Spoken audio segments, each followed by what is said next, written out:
त्रिभुवन Mishra CA topper के episode 5 में स्वागत है आप सभी का। और इस एपिसोड का नाम है मधुर मिलाप। इस एपिसोड की स्टार्टिंग होती है वीडियो क्लिप से, जहां पे दिखाया जाता है सीए टॉपर जो है वो नाच रहे होते हैं बाजीगर गाने पे बिंदी जे के लिए, और ये वीडियो देख रहे होते हैं टीकाराम जैन, और वहीं पे ढेंचा और लप्पू खड़ा होता है। लप्पू जो है वो हंस रहा होता है और कहता है कि इसके आगे का भी कार्यक्रम बताता हूं मैं, और वो वीडियो आगे कर देता है। एंड जो भी वीडियो है सारा काम वो देख लेते। टीकाराम जैन कहते हैं कि वो नाचा है इसके लिए, और वो दुखी हो रहे होते हैं कि काश हमने ऐसा कर लिया होता तो हमारी बीवी आज कहीं और नहीं जा रही होती। ढेंचा जो है वो बैठता है और कहता है कि मैं ढूंढ के मारूंगा साले को, और भाभी को मत बताइएगा, क्योंकि अगर भाभी को पता चल गया तो वो उसको वार्न कर देगी और हम उसे ढूंढ नहीं पाएंगे। इसलिए टीकाराम जैन कहते हैं ठीक है, तुम कोई चूक मत करना और उसे जान से मार देना। एंड फिर ढेंचा जो है लप्पू को काम पे लगा देता है कि भाई पीछा करता रहना भाभी का, कभी भी जरूरत पड़े तो मुझे बुलाना और फिर हम मिल के ही मारेंगे साले को। अब होता यह है त्रिभुवन मिश्रा की जो सास है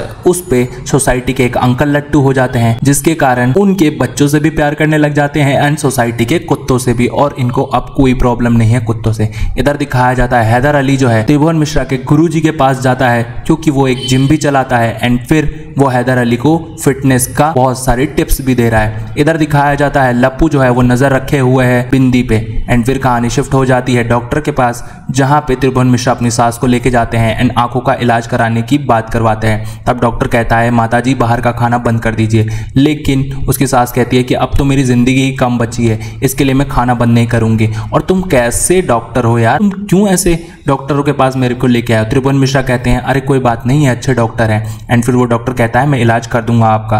त्रिभुवन मिश्रा के पास बिंदी जी का मैसेज आता है कि आज मिल लें क्या? त्रिभुवन मिश्रा कहते हैं कि नहीं, आज तो मुश्किल है, मैं कहीं और आया हूँ। एंड बिंदी जो है सिनेमा घर चली जाती है, आराम से मस्त मूवी देख रही होती है, घूम रही होती है, पार्लर जा रही होती है। एंड इसके बाद दिखाया जाता है पिंकी को। पिंकी के साथ एक और बंदा आता है जिसको गिनती नहीं आती है, एंड फिर वो आके कहता है कि बैंक चलते हैं। एंड फिर पिंकी उसको बैंक ले जाता है, एंड बैंक ले जाके उसको दिखाता है कैश गिनने वाली मशीन। तभी वहाँ का जो कैशियर है वो कैश नहीं गिनता है उनके, और फिर पिंकी गन निकाल देता है और कहता है कि देखो ये कैश गिनो, और कैश गिन के ये मशीन जो है मेरे को दोबारा दे देना।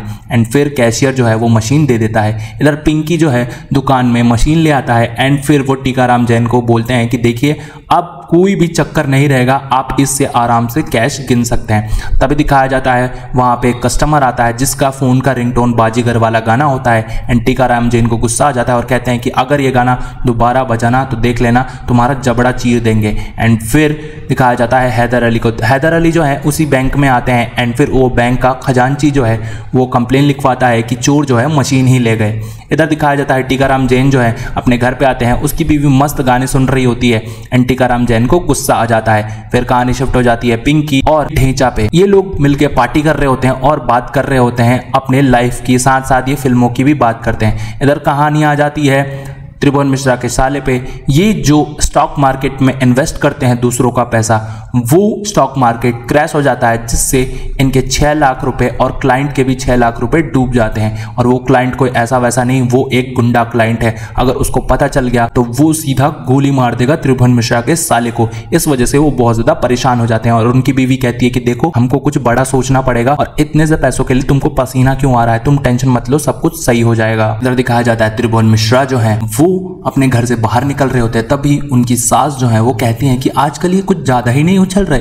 तब वो अपनी बेटी को समझाने लग जाती हैं कि देखो हम स्त्रियां हैं ना, मर्दों पे शक करना जरूरी है, ये लोग कहीं भी उड़ जाते हैं और इनका भरोसा नहीं होता, तो प्लीज इन पे शक करो। लेकिन जो त्रिभुवन मिश्रा की बीवी है वो बहुत ज्यादा भोली भाली है, और वो अपने पति पे शक बिल्कुल नहीं कर रही होती है। तब जैसे ही त्रिभुवन मिश्रा घर के बाहर निकलते हैं, उसकी सास जो है उसका पीछा करने लग जाती है, एंड पीछा करते करते वो उनको देख लेती है। वो स्कूटर से एक लड़की को लेके जा रहे होते हैं, एंड जब वो एक घर पे रुकते हैं तब उसकी सास और पत्नी जो है घुस जाते हैं उसी घर में, और उस घर की जो मालकिन रहती है मिसेस वर्मा उसको मारने लग जाती हैं। एंड इधर त्रिभुवन मिश्रा की बीवी अंदर घुसती हैं और देखती हैं कि मेरा पति कर क्या रहा है। जैसे ही वो अंदर घुसती हैं और देखती हैं वो तो एक क्लाइंट के साथ उनके टैक्सेस और अकाउंट संभाल रहे हैं, तब ये लोग बैठ के बातें करते हैं। एंड फिर त्रिभुवन मिश्रा समझाते हैं कि ये मेरे क्लाइंट है और मैं इनका अकाउंट्स देखता हूँ। इधर वो जो क्लाइंट है वो बोलता है हाँ ये मेरे सारे अकाउंट्स देखते हैं और ये बहुत अच्छे सीए हैं, इन्होंने मेरी बहुत ज़्यादा मदद की है। एंड इधर इन लोगों का शक खत्म हो जाता है। अब त्रिभुवन मिश्रा की बीवी अपनी माँ से कहती है कि देखो माँ, दोबारा अगर शक किया मेरे पति पे देख लेना, मुझसे बुरा कोई नहीं होगा।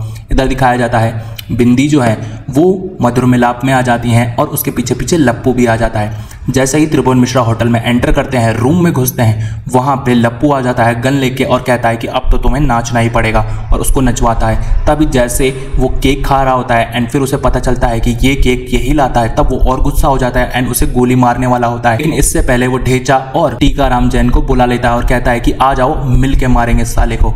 एंड तभी जैसे ही वो गोली चला रहा होता है, यहाँ पे बिंदी उससे लड़ने लग जाती है। इधर सुपरमैन जो है वो भी लड़ने लग जाते हैं इस आदमी से एंड इसको बहुत अच्छा मजा चखाते हैं। लेकिन जो चाकू वो अपने सेल्फ डिफेंस के लिए लाते थे उससे उसका खून कर देते हैं, जिससे ये बहुत ज़्यादा घबरा जाते हैं एंड खून देख के इनको वैसे भी बेहोशी छाती है तो ये बेहोश हो जाते हैं। अब इनको बिंदी कैसे भी करके उठाती है एंड तब ये फ़ोन करते हैं अपने गुरुजी को कि जल्दी आ जाओ, एक प्रॉब्लम हो गई है। उसका गुरुजी भी मधुर मिलाप होटल में ही रहता है एंड वो फटाफट उसके पास आता है। वो कहता है कि क्या हो गया, तुम्हारे चेहरे का रंग क्यों उड़ा हुआ है। जैसे ही वो वॉशरूम की तरफ देखता है कि तुमने खून कर दिया है, और भाई ये दोनों घबरा जाते हैं एंड बिंदी को कोई भी फर्क नहीं पड़ता है क्योंकि ये खून वून देखना तो इसका रोज का काम है। वो गन और चाकू के निशान जो खून लगे हुए हैं वो मिटा देती है, सब कुछ क्लीन कर देती है और कहती है कि आप दोनों आगे के दरवाजे से निकलिए, मैं पीछे के दरवाजे से निकलती हूँ। जैसे ही ये लोग बाहर निकलते हैं वहां पे ढेंचा आ जाता है और ढेंचा लप्पू का बहुत जिगरी यार है, इसकी मौत का बदला ये देख नहीं पाता है एंड ये बहुत ज्यादा रोने लग जाता है। टीकाराम जैन जो है अपनी बीवी के पास पहुंचते हैं और इनकी बीवी एकदम मुंह बंद करके